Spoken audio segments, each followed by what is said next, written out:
My name is Nora Tran, and I'm 30 years old. Last night, I learned that the quietest kind of heartbreak is the one that doesn't ask for witnesses. Ryan and I were supposed to spend the night in takeout, bad reality TV, maybe finally fix the dripping faucet he kept promising to look at. At 6:14 p.m., he texted, "Mandatory late client dinner. Don't wait up." That was typical Ryan Cole, always chasing the next impression, the next promotion, the next version of himself that looked more expensive than the last. I remember staring at that text for a full minute. It didn't sting yet, it just hummed, like static before a storm. Around 10 that night, my cousin Leo called. His car battery had died at Crane's Bar, a place Ryan once called a boring corporate hangout. Funny how coincidences like to test you. I grabbed my keys. The night air was sharp with the smell of rain on asphalt. When my 1970s Chevelle started, the deep growl of the engine filled the empty driveway. That car was my inheritance of patience, 5 years of scraped knuckles, late paychecks, and quiet pride. At Crane's, neon light bled into puddles, flickering between blue and rose. I gave Leo the jump. We joked a bit, and just as I was about to leave, movement under the sign caught my eye. It was Ryan. He stood there in his tailored suit, the one he bought after his last raise, holding a woman close. Her hair gleamed red under the neon, her laugh too practiced. Sienna Brooks. I knew her name from stories. The ex who stayed friends, the one he said I had nothing to worry about. They were pressed together, his hand on her waist, her fingers sliding up the back of his neck. Then the kiss, slow, deliberate, the kind that rewrites everything that came before it. Time didn't slow down.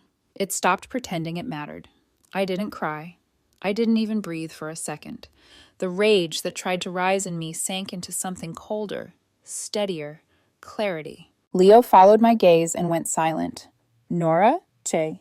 I lifted my hand slightly. "Not now." I stepped into the halo of the parking lot light, careful but unseen. The Crane sign burned behind them like a headline. I raised my phone. One shot. Perfect frame. The truth, caught between heartbeats.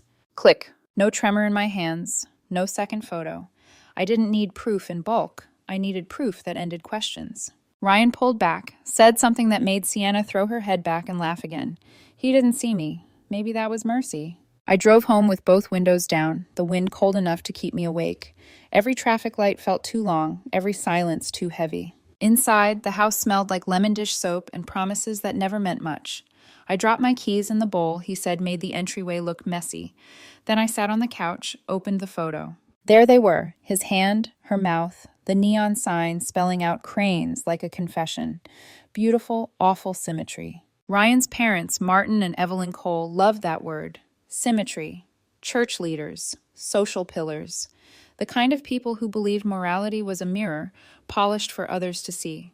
They praised me for being grounded, for owning my own home, for being the sort of woman who made their son look dependable. They never asked who I really was when no one was watching. I started a new message, attached the photo, and typed, "Thought you should see what your son is up to." Send. The message ticked out of my phone, quiet as a guillotine. Then I turned the phone face down, poured myself a glass of water, and sat there until dawn painted the walls pale gray. The next day, I would wake to chaos, missed calls, messages, lies, panic. But that night, in that stillness, I knew the story had already changed. He thought he was writing it. He forgot who keeps the receipts. By morning, my phone was vibrating like a trapped wasp. 43 missed calls, 16 unread messages, half from Ryan, half from Evelyn, his mother, each one a different flavor of outrage. "Nora, what did you do? Call me back right now. How could you embarrass our family like this?" Their words stacked up like noise, hollow and panicked. But I didn't listen. I already knew how this story worked. Ryan didn't like being caught. He liked controlling the version people heard. So before I even brushed my teeth, I started preparing. The first thing I did was set up an old phone in the living room window, angled perfectly toward the driveway. My Chevelle framed like an exhibit. I'd rigged it to a power bank and left it recording. If Ryan showed up, and he would, I wanted evidence that didn't blink. Then I made coffee. The ritual kept my hands steady. The machine hissed, steady and calm, nothing like the storm in my chest. Outside, the morning turned bright and brittle, the kind of daylight that made everything look sharper, too real. I didn't wait long. At exactly 11:06 a.m., tires screeched against the curb. A white BMW, of course. Ryan climbed out of the driver's seat wearing yesterday's guilt and a half-ironed shirt. But he wasn't alone. From the passenger side stepped Sienna Brooks, holding her phone high like a reporter chasing a headline. My stomach sank, not from surprise, but recognition. This was exactly who they were. Showmen. Both of them. Ryan stalked up the driveway, shouting before his door even closed. You had no right, Nora. Sending that photo to my parents? Are you insane? His voice cracked at the edges, the way it used to when he lied. Sienna stood a few steps behind him, filming, smirking. Smile, baby, she said under her breath. She's giving you the performance of a lifetime. Ryan's hand clenched, then his eyes landed on the Chevelle. My Chevelle. The one thing he'd called your stupid project whenever he wanted to belittle me. He walked over, slow at first. Then he picked up the metal bat leaning against the garage wall. My bat. I'd used it once to knock rusted nails loose from the old fence. Ryan, I said quietly through the door, don't. He did. The first swing shattered the driver's window. The sound was a gunshot in daylight, pure, ringing disbelief. Then another swing. The hood, the windshield.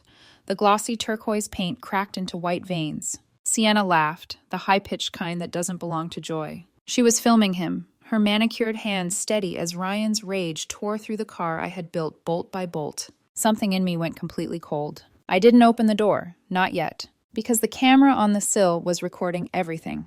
When he finally stopped, chest heaving, glass glittering on the driveway, Sienna dropped her phone and clapped once. Feel better? She said. Ryan threw the bat across the grass. You ruined my life, Nora. You humiliated me.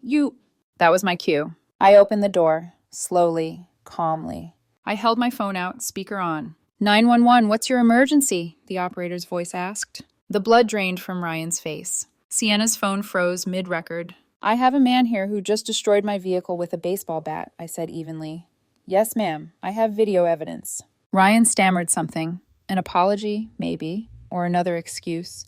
But the sirens were already growing louder. Sienna backed away toward the car, whispering, Ryan, we should go. Too late. 2 police cruisers pulled up. The officers stepped out, taking in the mess.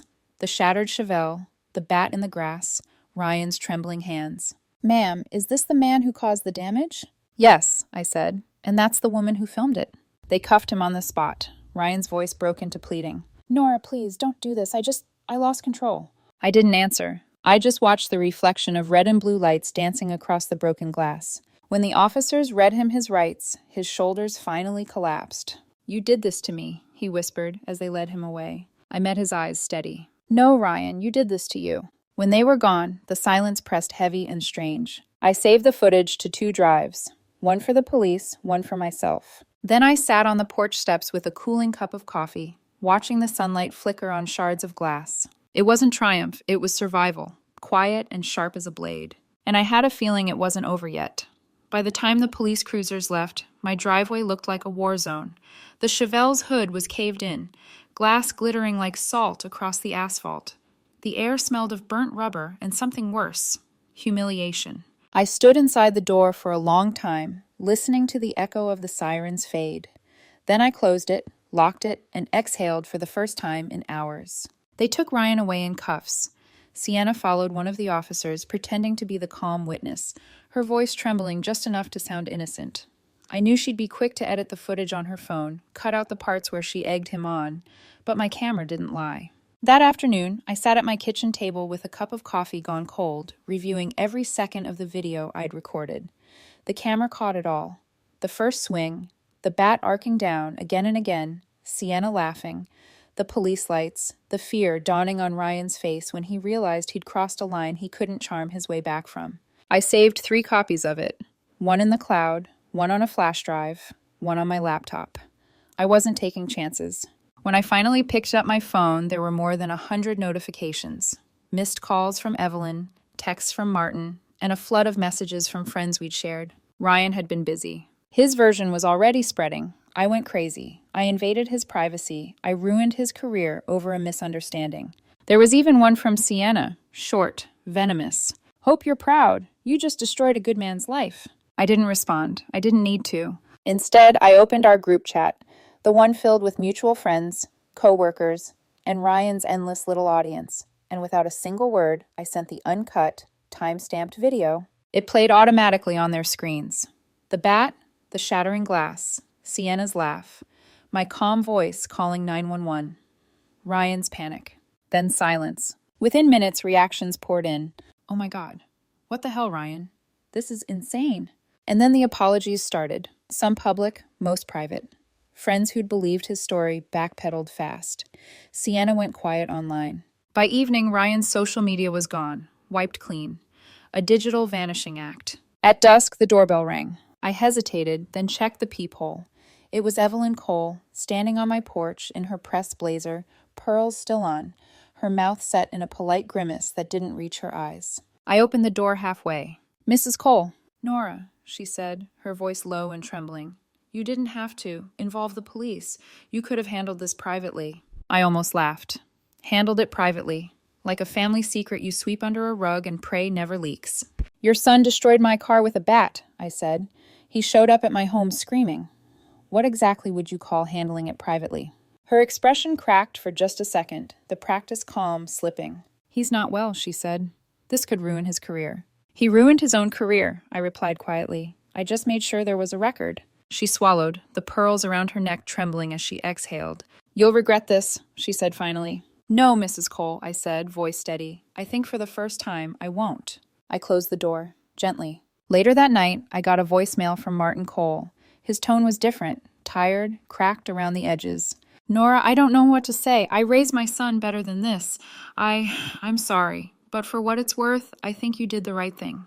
He hung up without saying goodbye. The next few days blurred together. Insurance calls, police statements.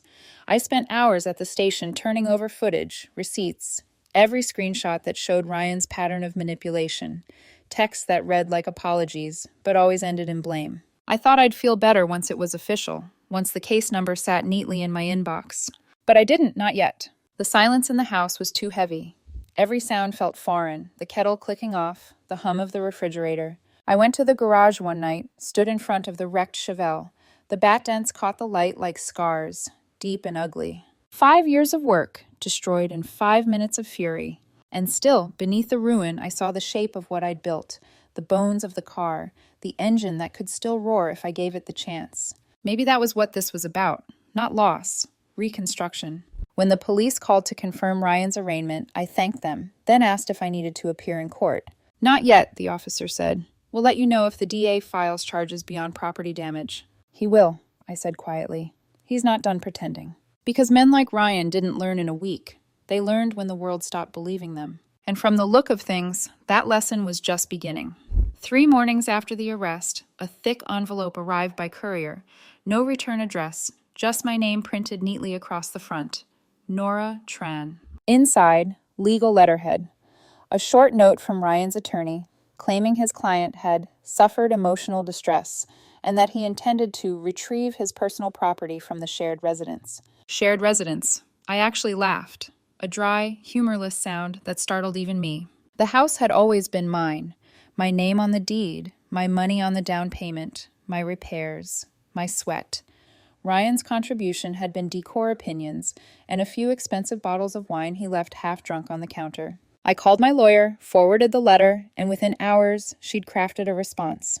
Mr. Cole has no legal ownership of the property.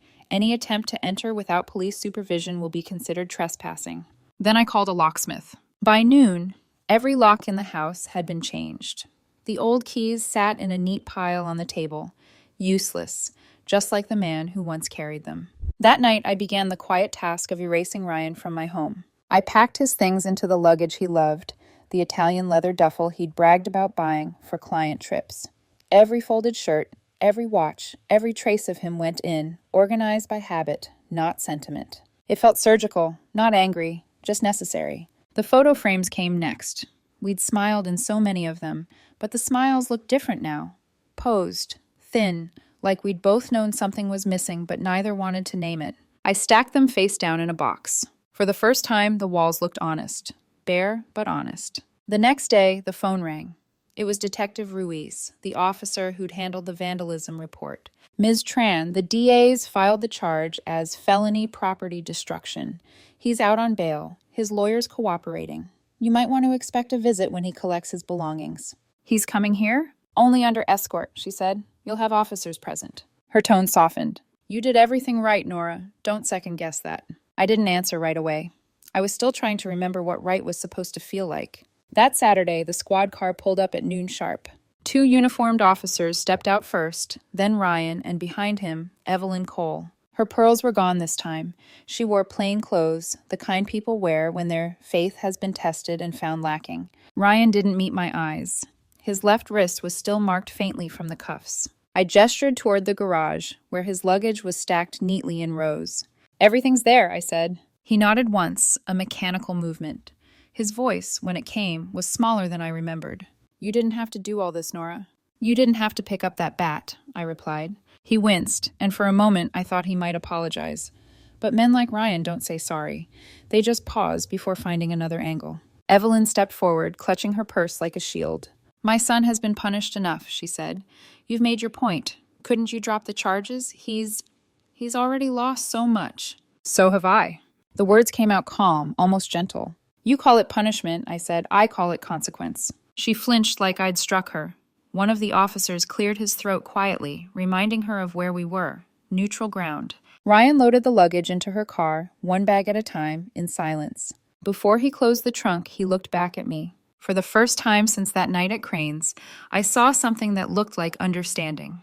Not remorse, not yet, but the first flicker of it. You really hate me, don't you? He asked. I shook my head. No, Ryan, I just finally stopped loving who you pretended to be. He didn't respond. He just closed the trunk, slid into the passenger seat, and stared straight ahead as his mother drove away. That evening, I emailed Detective Ruiz the confirmation photos. Every bag handed off, every minute logged. I wanted the record clean. Precise. Piozit. Then I poured a drink and stood in the garage again, staring at the wrecked Chevelle. The insurance payout would cover most of it, but I'd fix the rest myself. I owed that to the version of me who had built it, patient, determined, unafraid of grease under her nails. I reached out, pressed my hand to the dented hood. The metal was cool, solid beneath my palm. The kind of strength you rebuild one layer at a time. The next morning, my lawyer called again. Good news, she said. His lawsuit is being withdrawn. They don't have a leg to stand on. Between the footage and the arrest record, they just want it to go away. I exhaled, feeling something in my chest unclench. And the charges? Still moving forward, she said. He's looking at probation, fines, mandatory counseling. You'll get restitution. Restitution? He'll pay for the damage, she said. Every dollar. It wasn't about the money. It never was. But still, hearing it felt like balance returning to the world, click by click. When the call ended, I walked outside. The air was clear, the street quiet. For the first time in months, my house didn't feel like a waiting room for disaster. It felt like mine again. But just as I went to head back inside, the mail truck slowed in front of my house. The driver handed me a small envelope.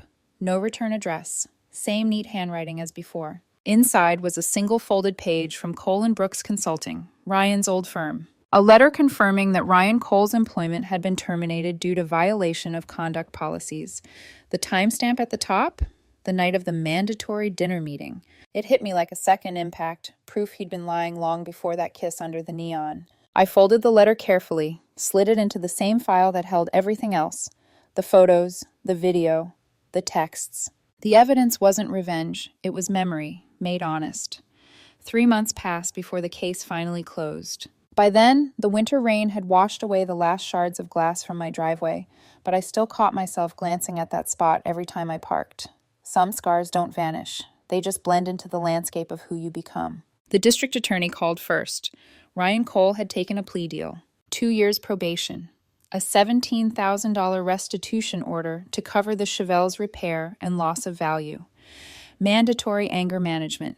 The officer's tone was neutral, almost clinical. But after I hung up, I sat at my kitchen table for a long while, just listening to the hum of the refrigerator. Not joy, not even relief, just quiet. The kind of quiet you earn. I had the Chevelle restored by a retired mechanic who had done work for my father years ago.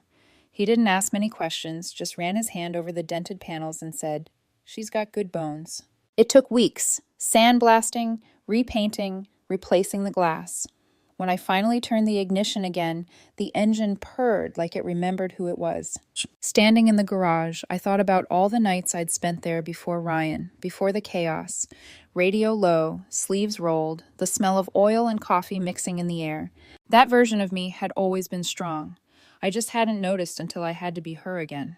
The restitution payments started arriving monthly, small checks from Ryan's court account, his name stamped in the corner.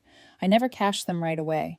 I kept them in a drawer, lined up like small confessions. One day, curiosity won. I looked up the case record online. Ryan Cole, probation status active, employment terminated, restitution ongoing, and under financial sponsor, Martin Cole. His father was paying the debt. For a moment, I almost pitied them, the family that valued appearances until appearances cost them everything. Almost. Sienna Brooks, on the other hand, disappeared faster than gossip spreads.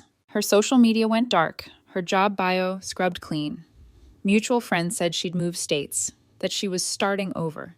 The irony didn't escape me. Sienna had wanted to be seen, to be envied, to live her life in front of cameras. But the last footage anyone had of her was the video of her laughing while Ryan destroyed my car. That was her legacy now. One gray morning in February, I came home from work to find a small package at my door. No note, just a padded envelope. Inside was a folded piece of printer paper and a cashier's check.